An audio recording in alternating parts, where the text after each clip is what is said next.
하나님의 말씀입니다. 사무엘상 3장 말씀입니다.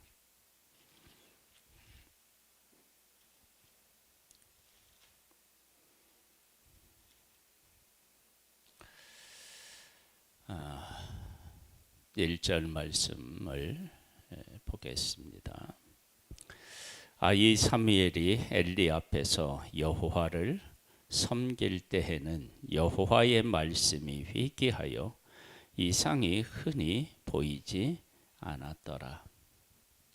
이 말씀이 참으로 중요합니다.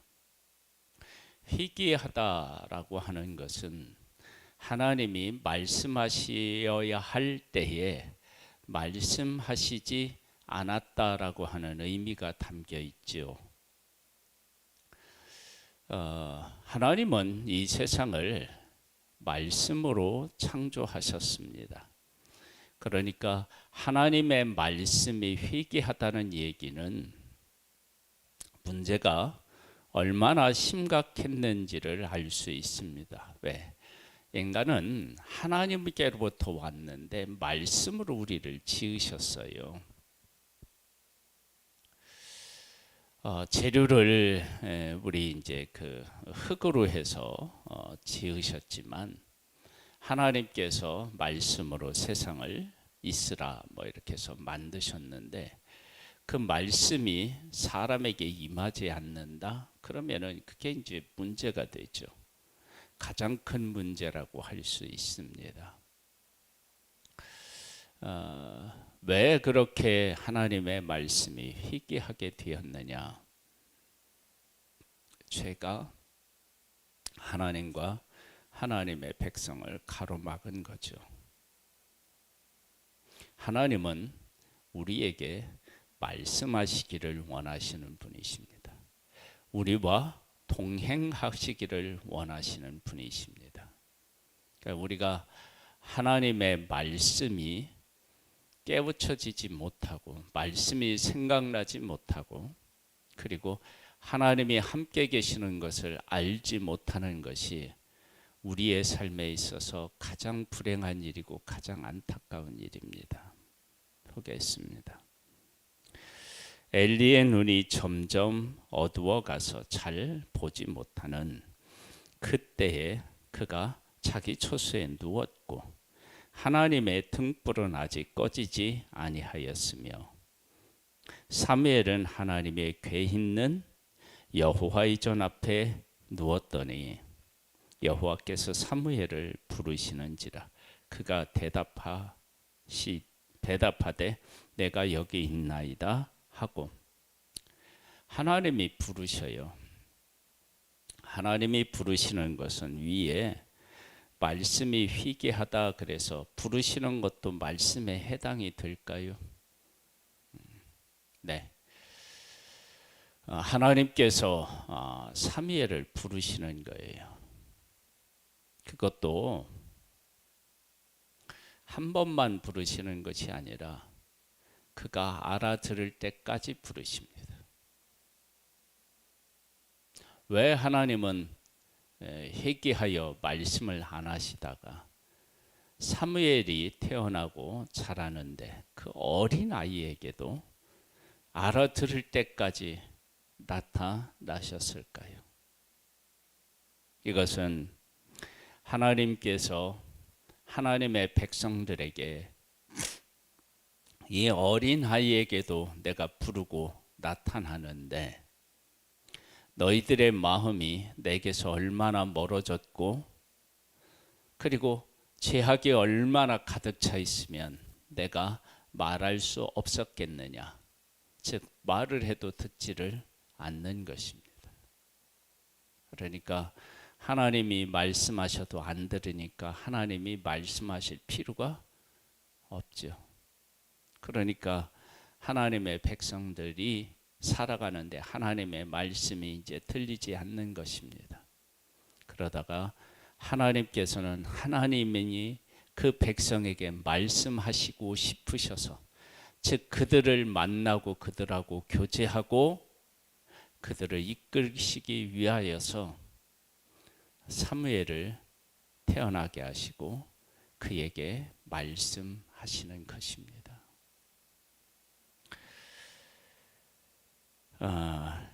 엘리에게로 달려가서 이르되 당신이 나를 부르셨기로 내가 여기 있나이다 하니 그가 이르되 나는 부르지 아니하였으니 다시 누우라 하는지라. 그가 가서 누웠더니 여호와께서 다시 사무엘을 부르시는지라. 사무엘이 일어나 엘리에게로 가서 이르되 당신이 나를 부르셨기로 내가 여기 있나이다 하니 그가 대답하되 내 아들아 내가 부르지 아니하였으니 다시 누우라 하니라. 사무엘이 아직 여호와를 알지 못하고 여호와의 말씀도 아직 그에게 나타나지 아니한 때라.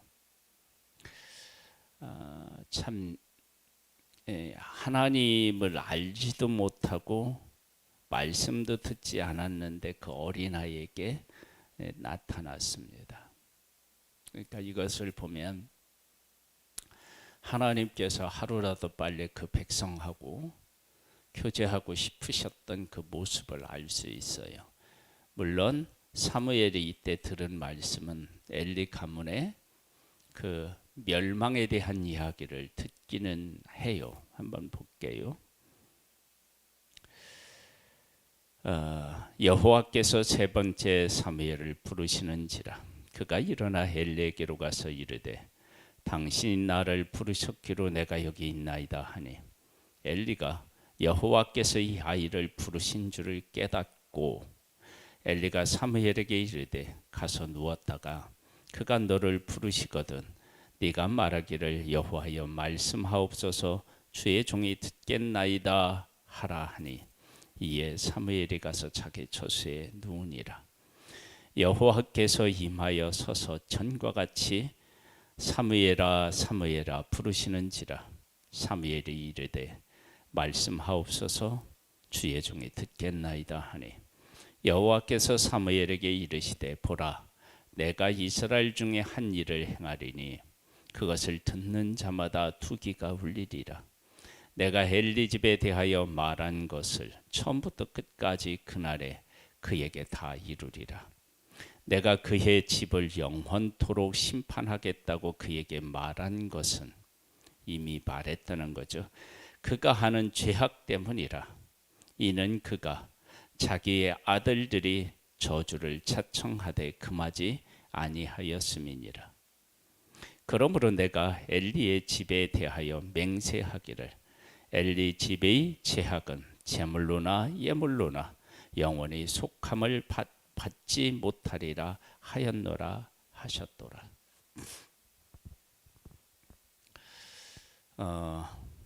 사무엘이 들은 하나님의 첫 번째 말씀이 심판에 대한 말씀이었습니다.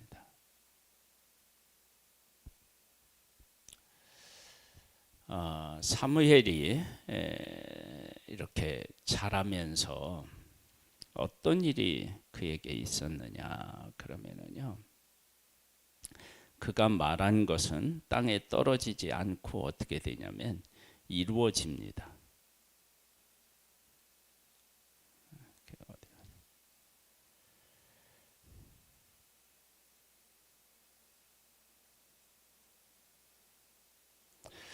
어, 19절에 이렇게 나와요.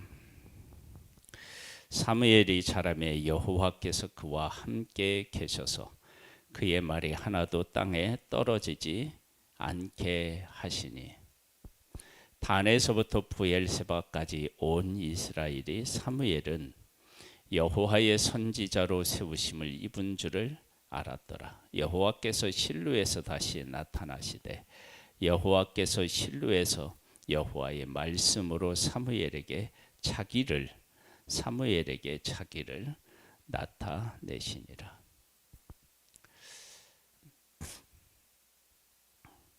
지금 하나님께서 사무엘에게 엘리 가문에 대한 심판을 듣게 하시고 그것을 엘리에게 이야기하게 합니다.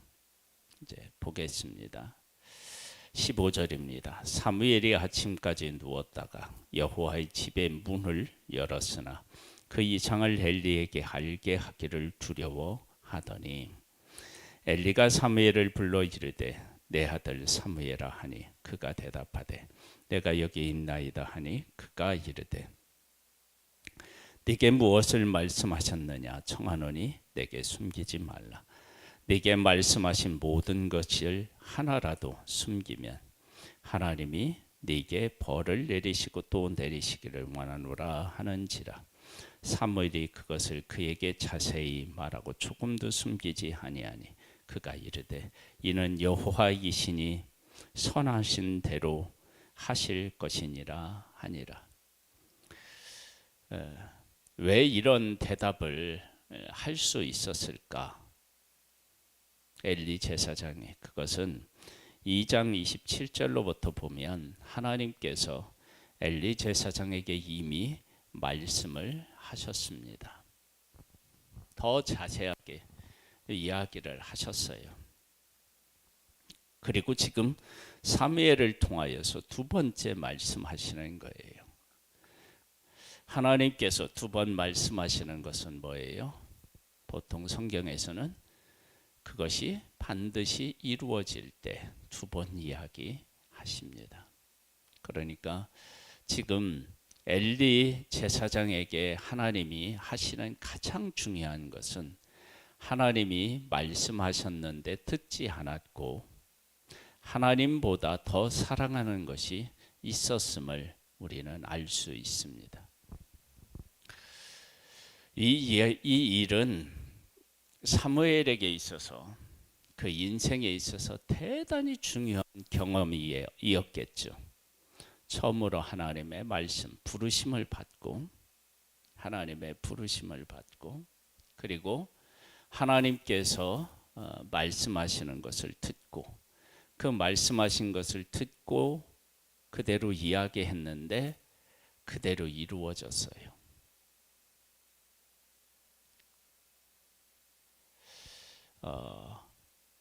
왜 하나님께서는 사무엘에게 이런 경험을 하게 하셨을까? 그것은 처음에 우리가 1절 말씀을 읽을 때 여호와의 말씀이 희귀했대요. 그러니까 희귀했다라고 하는 것 속에는 하나님이 죄를 지었을 때 죄에 대한 것을 찾아가 말씀하셔도 하나님의 백성이 어떻게 한 거예요? 외면한 거예요. 그리고 하나님께서 그렇게 외면하는 그들에게 벌을 내리셔요. 그러면 그 벌이 하나님께로 온 것이라고 하나님의 백성이 생각을 할까요? 아닐까요? 못하는 거예요. 그러니까 이게 힘든 거예요.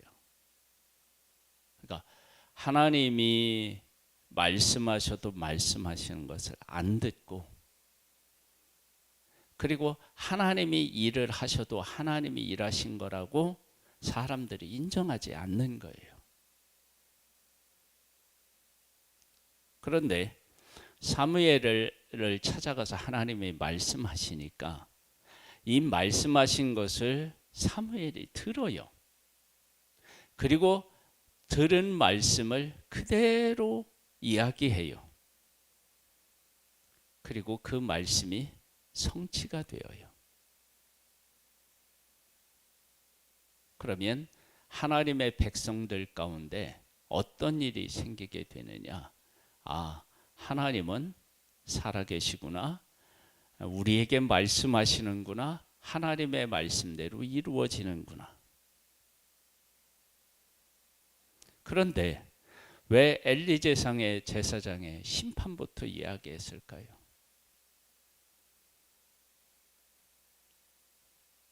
이것은 가장 심각한 문제였음을 우리가 알 수 있고 가장 중요한 문제였음을 알 수 있습니다. 만일 그 흠니와 비느하스가 계속해서 살아있고 사무엘이 이렇게 말씀이 이루어지면 어떤 일이 생길까요? 어쩌면은 마찰이 생길 수 있겠죠.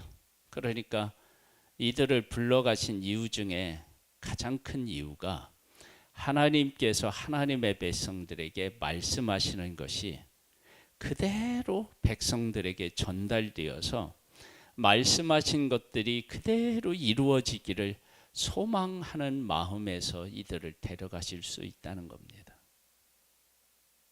그래서 우리가 하나님을 믿고 하나님을 따르는 우리의 삶에서 중요한 게 뭐냐면 하나님의 말씀이 우리에게 들려져야 되고 깨우쳐져야 돼요. 그리고 우리의 삶에 하나님이 계시다라고 하는 사실을 우리가 인정하고 알아야 돼요. 그 일이 방해된다. 그 일이 제대로 일어나지 않는다. 그러면 삶에 심각한 문제가 일어날 수밖에 없습니다. 그러니까 지금 사무엘이 이렇게 말씀을 어릴 때 듣고 그리고 그 말씀이 이루어진 것은 그래서 사무엘이 자라매 여호와께서 그와 함께 계셔서 함께 계시는 거예요. 그의 말이 하나도 땅에 떨어지지 않게 하시니 단에서부터 부엘세바까지 온 이스라엘이 사무엘은 여호와의 선지자로 세우심을 입은 줄을 알았더라. 지금까지는 그럼 하나님의 백성들은 어떻게 했느냐? 그러면 하와와 비슷한 거예요. 선악을 알게 하는 나무 열매를 먹지 말라. 먹으면 어떻게 돼요? 반드시 죽는다. 근데 그걸 어떻게 했어요? 자기 임의로 해석해서 이야기했죠. 그게 이제 문제가 된 거예요. 그러니까 하나님의 백성들에게 하나님의 말씀을 하셔도 말씀이 말씀대로 사람들에게 그대로 전달되지가 않는 거예요. 그러니까 말씀을 하실 수가 없는 거예요. 하셔도 그게 의미가 없는 거예요. 그런데 사무엘이 태어나서 사무엘에게 하나님이 말씀하시니까 그 말씀을 듣는 자가 있고 그 말씀하신 것을 그대로 전하는 자가 있고 그러니까 하나님께서 말씀하신 대로 이루시니까 하나님의 백성들이 하나님이 사무엘을 세웠구나. 그러면 사무엘을 왜 세웠느냐? 그렇게 하나님께서 한 발 한 발 지금 누구에게 다가가고 계신 거예요? 백성에게 다가가고 계신 거예요. 이런 백성들을 여전히 사랑하시고 그들에게 말씀하시기를 원하시고 하나님의 말씀이 가장 아름답게 그들 가운데 이루어지기를 소망하시는 분, 그분이 바로 우리를 만드시고 우리를 사랑하시는 하나님 아버지이십니다. 하나님 아버지 감사합니다. 우리를 사랑해 주시고 우리에게 말씀하시고 우리에게 가장 좋은 것들로 채우시기를 원하시는 그 하나님 아버지를 바르게 깨달아 알 수 있게 되기를 소망합니다. 말씀하실 때 듣게 하옵소서. 들은 말씀대로 살게 하옵소서. 오 하나님, 은혜 위에 은혜를 더하여 주시는 하나님을 찬양하오며 예수님의 이름으로 기도드립니다. 아멘. 하늘에 계신 우리 아버지여, 이름이 거룩히 여김을 받으시오며 나라에 임하옵시며 뜻이 하늘에서 이룬 것 같이 땅에서도 이루어지리이다. 오늘날 우리에게 일용할 양식을 주옵시고 우리가 우리에게 죄 지은 자를 사하여 준 것 같이 우리 죄를 사하여 주옵시고 우리를 시험에 들게 하지 마옵시고 다만 악에서 구하옵소서. 대개 나라와 권세와 영광이 아버지께 영원히 있사옵나이다. 아멘.